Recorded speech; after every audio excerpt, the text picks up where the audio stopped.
जय धर्मेश, जय सेवा, जय मल्हार, जय भीम, जय ज्योती. आज महाराष्ट्रामध्ये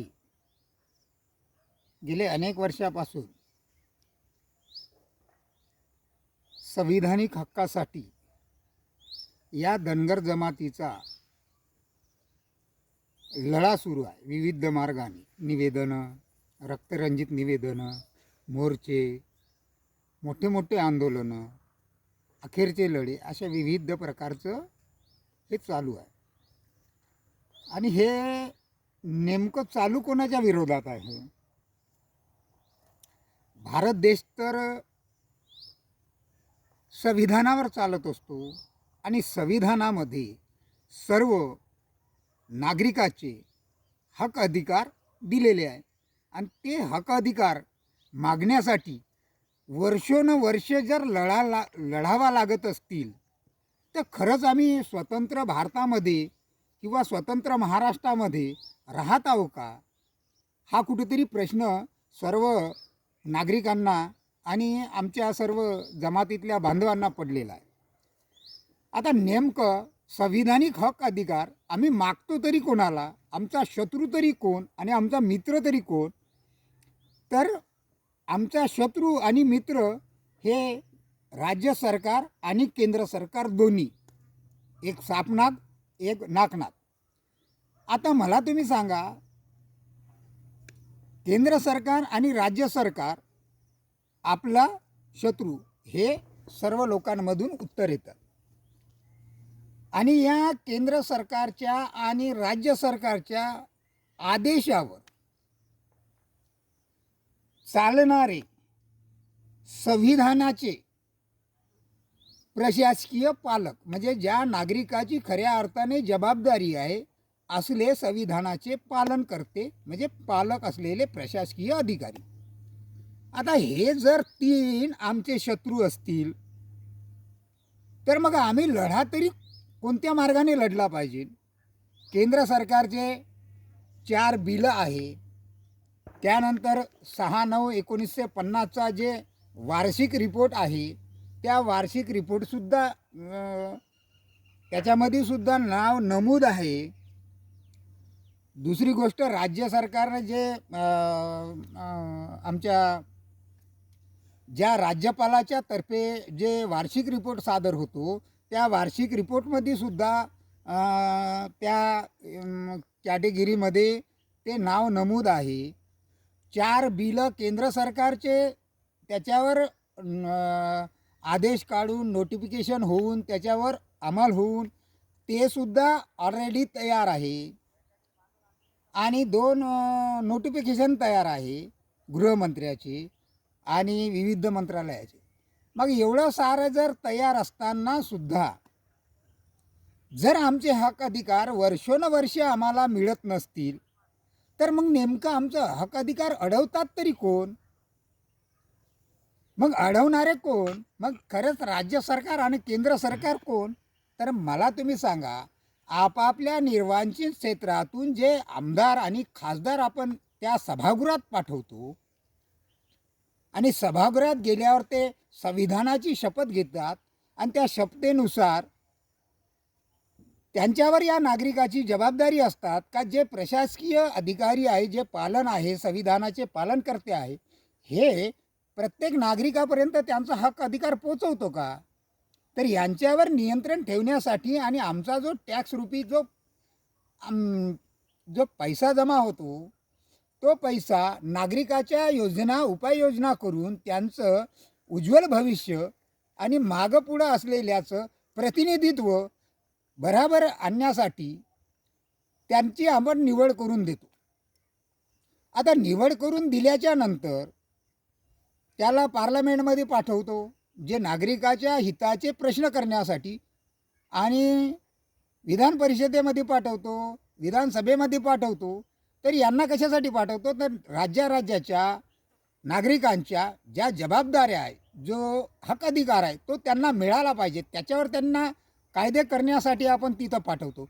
परंतु होतं उलटं, हे स्वतःच्या स्वार्थासाठी त्या प्रशासकीय संविधानाचे जे प्रशासकीय पालक म्हणून जे अधिकारी बसलेले आहे, या अधिकाऱ्याच्या माध्यमातून नागरिकावर अन्याय अत्याचार करताचे चित्र दिसतात असं माझं मत आहे. आता मला तुम्ही सांगा, जर असं चित्र वर्षोनुवर्ष दिसत असतील आणि सर्व कर्मचाऱ्याचा मोर्चा इकडं, सर्व जातीचा मोर्चा इकडं, कोळी समाजाचा मोर्चा तिथं, गवारी समाजाचा मोर्चा त्यांचे तेवढे मोठे शहीद होतात, इकडं धनगर समाजाचा मोर्चा, तिकडं बंजारा समाजाचा मोर्चा, इकडं ओबीसी समाजाचा मोर्चा, इकडं मराठा समाजाचा मोर्चा. आणि मग एवढे सारे मोर्चे जर निघत असतील तर खरंच मग आमच्यावर अन्याय करणारे आहे तरी कोण? आम्ही न्याय तरी कोणाला मागायचा? मग न्याय मागायचा कोणाला आणि न्याय देणार कोण आम्हाला? मग न्याय देणारे जर आम्ही आमच्या मताधिकाऱ्यानं तिथं पाठवले असतील, मग खरंच हे आमच्या न्याय हक्कासाठी लढत आहेत का? मग लढत नसतील तर त्यांच्या ढुंगणावर एक लाथ मारून त्यांना बाजूला करणे हे आपलं कर्तव्य आहे. परंतु जे प्रस्थापित पक्ष आहे, ज्या इंग्रजाची रणनीती त्यांनी आखलेली आहे, फोडा झोडा आणि राज्य करा, ज्या इंग्रजांनी जे ईस्ट इंडिया कंपनी या भारतामध्ये स्थापन केली, ते ईस्ट इंडिया कंपनी भारतामध्ये 2 मुद्द्यावर आली. पहिलं सुरुवातीला आली आणि त्यांनी व्यापाऱ्यावर हमला केला. जे पोर्तुगीज होते, जे विविध देशामध्ये भारतातला व्यापार चालवत होता, त्यांच्यासोबत लढाया करून त्यांच्यावर विजय मिळवला आणि एक व्यापारी कंपनी म्हणून उभी केली. मग ते व्यापारी कंपनी म्हणून त्यावेळेस संस्थानिक राजे वेगवेगळ्या ठिकाणी होते आणि ते वेगवेगळ्या ठिकाणचे राज्य एका पेशव्याच्या अंमलाखाली चालत होते. आणि मग त्यांनी यांच्यावर लक्ष केलं का बाबा इथं तर या जनजमीन जंगलमध्ये खनिज खूप आहे, मग आम्हाला राजसत्ता बी मिळवावं लागेल.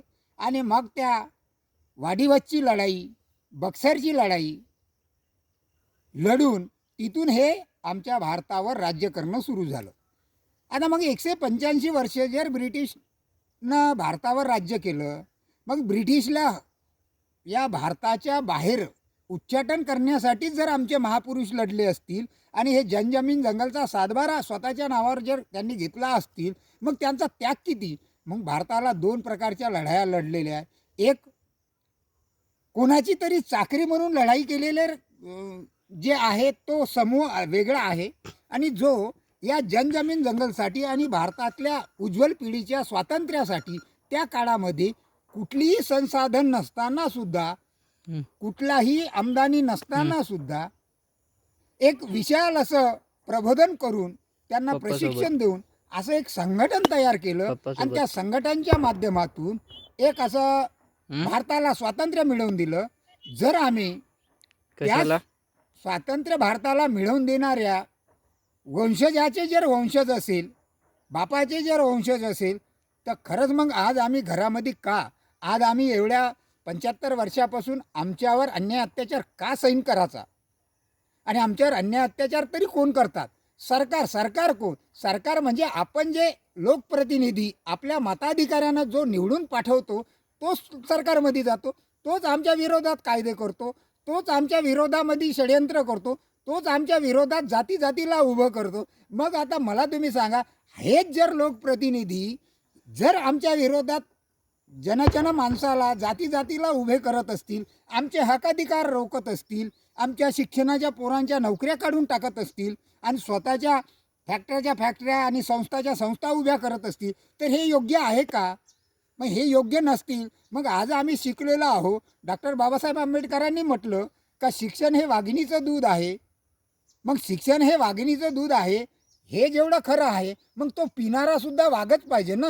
मग आम्ही जर पिणाऱ्या बापाचे जर वंशज असेल, जो बाप आमचा वाघ होता, तो या ज्ञानाचं शिक्षणाचं भांडार घेऊन जर बाप आमचा एवढं मोठं क्रांती केला असेल, आमचे हक्क अधिकार तिथं नमूद केला असेल आणि या भारताला संविधान दिलं असेल आणि त्या संविधान रूपी जर आमचे हक्क अधिकार त्याच्यात लिहिले असतील, मग ते आम्हाला का मिळू नये?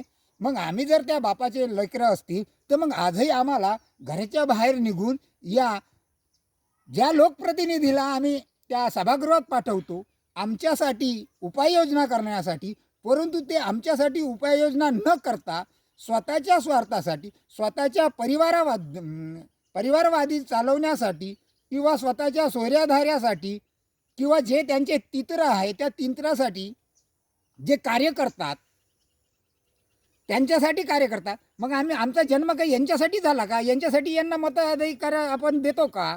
मग हे सर्वप्रथम आपण घराच्या बाहेर निघून या लोकप्रतिनिधीच्या नांग्या ठेचल्याशिवाय आपल्याला कुठंतरी न्याय भेटणार नाही. कारण पूर्वी 47 पासून भारत स्वातंत्र्याला 47ला स्वातंत्र्य झाला, 50ला अंमलात आली संविधान, आणि त्यानंतर जे काही आम्हाला स्वातंत्र्य मिळालं, नंतर मताधिकाऱ्यानं जे मतदार संघ निर्माण झाले, आणि तेव्हापासून जर आमच्यावर षड्यंत्र रचण्यात यांनी जर यशस्वी होत असेल, म्हणून काँग्रेस आणि राष्ट्रवादीला आम्ही नेस्तनाबूज करून या BJP सरकारला निवडून दिलं. त्यावेळेस तत्कालीन BJP सरकारचे जे प्रतिनिधी होते त्या पक्षाचे, ते पक्षाचे प्रतिनिधी येऊन सुद्धा म्हणाले की ये धनगर समाजों की बात सुनना तो था, सुनी नहीं और उसके पीठ में खंजीर घोंप दिया और उनके मतों से आप राज कर रहे, असं म्हणणारे आज कोण्या बिळात जाऊन बसलेले आहे. मग मला तुम्ही सांगा, पहिल्या कॅबिनेटमध्ये आमच्या हाती सत्ता द्या, आम्ही पहिल्या कॅबिनेटमध्ये तुमचा प्रश्न मार्गी लावून देतो, तुम्हाला प्रमाणपत्र देतो, असं जे म्हणणारे आमच्या विदर्भाचे जे त्या भाजप पक्षाचे जे लोक असे, हे कोण्या बिळात जाऊन बसले. आणि मग यांच्या चाकऱ्या करणारे, जे आमच्या समाजाला भुलतापा देणारे, हे जे चाकरी करणारे, हे त्यांचे जे तित्र, हे कोण्या बिळात जाऊन बसले, यांना प्रश्न विचारणे आज अत्यंत गरजेचं आहे. कारण हा प्रश्न हा संपूर्ण समाजात बांधवाचा आहे आणि तो त्यांचा संविधानात हक्क लिहिलेला आहे. परंतु ह्या तित्राच्या नांग्या ठेचल्याशिवाय आणि या ज्या BJPनं, ज्या काँग्रेसनं आम्हाला दिलं नाही, जो नागनाथ नाही देऊ शकला, तो सापनाथ काय देईन. म्हणून आता यांनासुद्धा या भारतातून ज्या प्रकारे धनगराची एकच हात BJP, नरेंद्र आणि देवेंद्र, महाराष्ट्रातून गो बॅक, अशी परिस्थिती निर्माण झालेली आहे.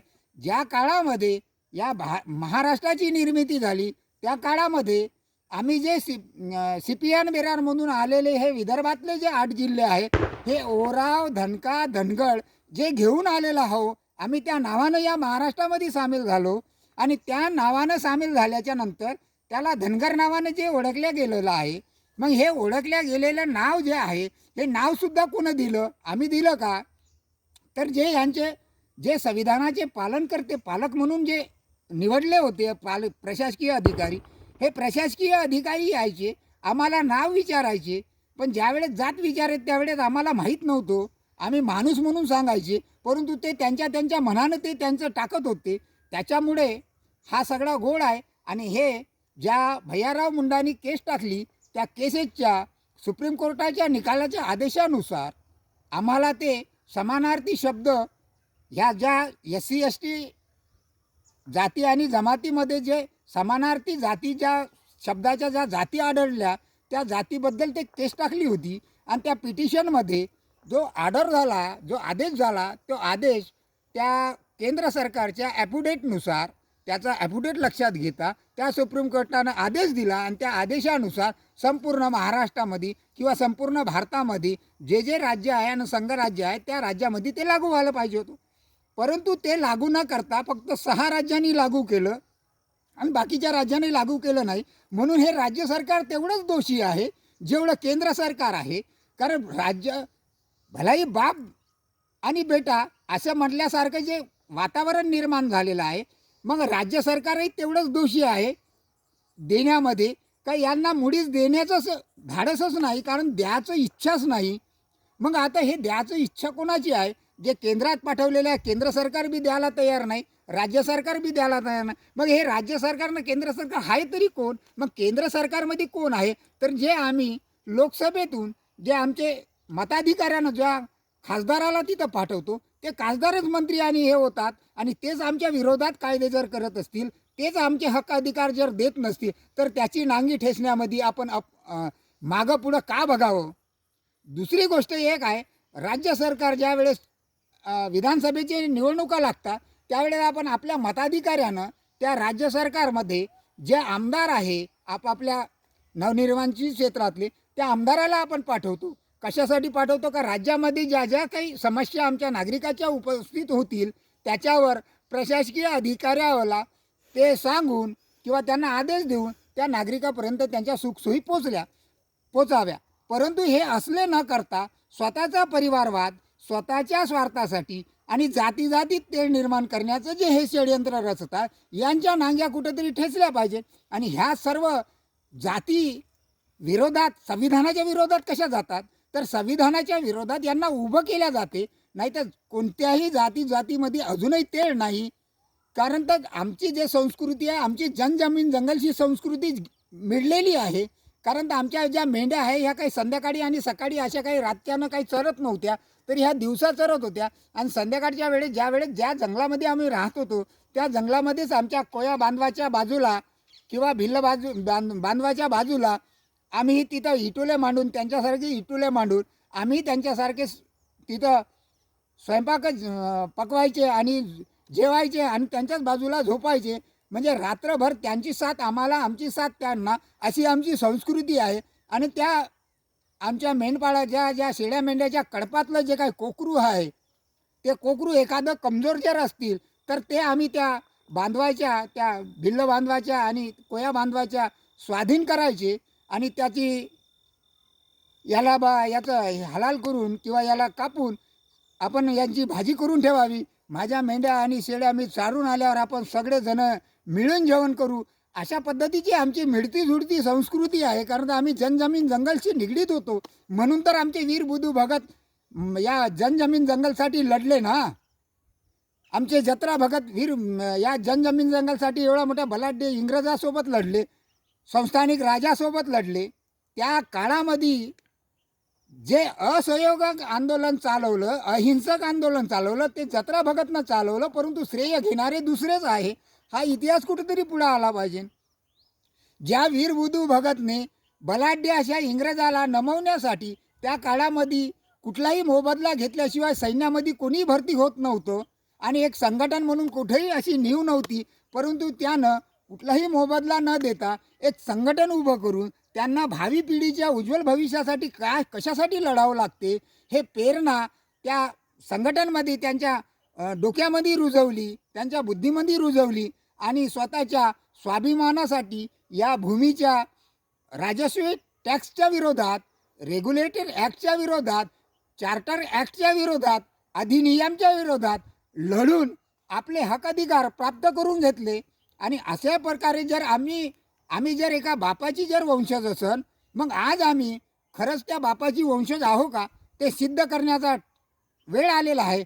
म्हणून माझी तुम्हाला सर्वप्रथम सर्व नवतरुण मुलांना विनंती आहे का आज आता तुम्ही ज्या घराघरातून वाघिणीचं दूध पिलेले आहे ते सर्व एकत्र या आणि या ज्या राज्य सरकारमध्ये, ज्या केंद्र सरकारमध्ये आम्ही लोकप्रतिनिधी म्हणून पाठवले, जे आमच्यावर षडयंत्र करतात आणि जे प्रशासकीय पालक आहे, जे संविधानाची पालक म्हणून जे प्रशासकीय अधिकारी आहे, ज्यांचा अधिकार आहे, या नागरिकाची खऱ्या अर्थाने त्यांच्यावर जबाबदारी आहे, ते जर आमच्यावर अन्याय अत्याचार करत असतील आणि त्यांना आमच्या टॅक्स रुपी पैशातून, जमा झालेल्या पैशातूनच त्यांची सॅलरी मिळत असतील, मग ते आमचे मालक की आम्ही त्यांचे मालक? परंतु असं झालं, आम्ही मालक असून आमचे हक्काधिकार आम्हाला माहीत नसल्यामुळे आम्ही त्यांना डोक्यावर घेतलं आणि त्यांना डोक्यावर घेतल्यामुळे हे सगळं प्रकार घडला. म्हणून यांना डोक्यावरून आता खाली आपटा आणि आमच्या बापाचं ज्या इतिहास आहे तो पुढे आणण्याचं कार्य आपण केलं पाहिजे. कारण ज्या जमातीत जन्मलो त्या जमातीचा इतिहास आणि भूगोल